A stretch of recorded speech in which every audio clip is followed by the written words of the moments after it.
La réalité, c'est qu'en prison, c'est la tyrannie de la délinquance la plupart du temps, pas tout le temps, mais souvent.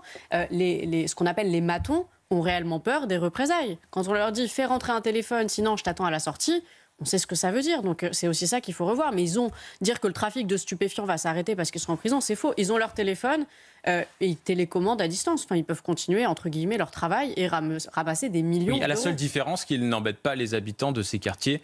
Non, je ne suis pas d'accord parce que quand ils télécommandent, je parle pas de la mule qui est tout en bas ou du chouf, celui qui fait le guet qui est tout en bas, mais celui qui est tout en haut, il télécommande et il y a le bazar pareil, il télécommande à distance. Donc, alors comment y mettre fin? Comment on aurait pu investir autrement peut-être je pense que déjà, si vous enlevez les portables en prison, je pense que déjà, ça va un peu mieux. Si tout n'est pas permis en prison, ça va déjà un peu mieux. Encore une fois, c'est un manque de moyens, tout simplement.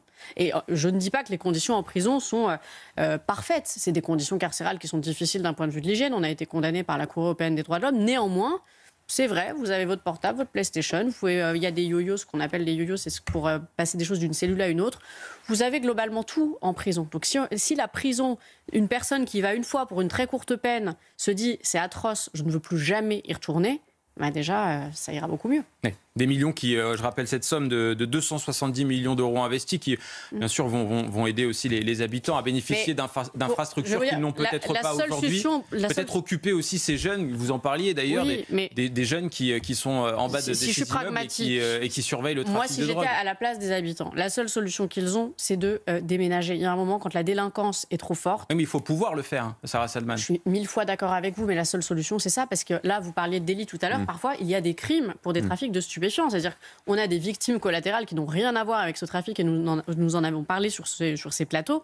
Donc ça devient même dangereux. Vous avez des enfants et des trafics de stupéfiants. Le risque qu'ils embrigadent vos enfants dans les trafics de stupéfiants pour des raisons pécuniaires puisque ça rapporte beaucoup d'argent et le risque pour votre propre intégrité physique. Et on pense bien sûr, et on rappelle le jeune Fayed bien sûr, je pensais tout à de 10 ans qui a été une victime. Alors j'aime pas trop ce terme de victime collatérale. Vous avez raison, c'est pas victime du trafic de drogue tout simplement, même s'il n'avait aucun lien bien sûr avec ce trafic et c'est important de le préciser.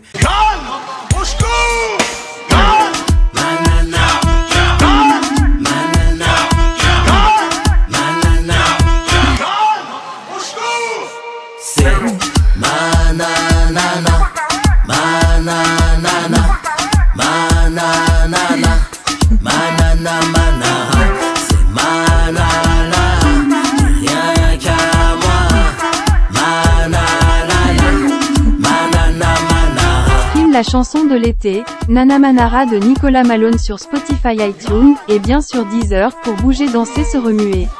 L'été sera chaud avec Nana Manara.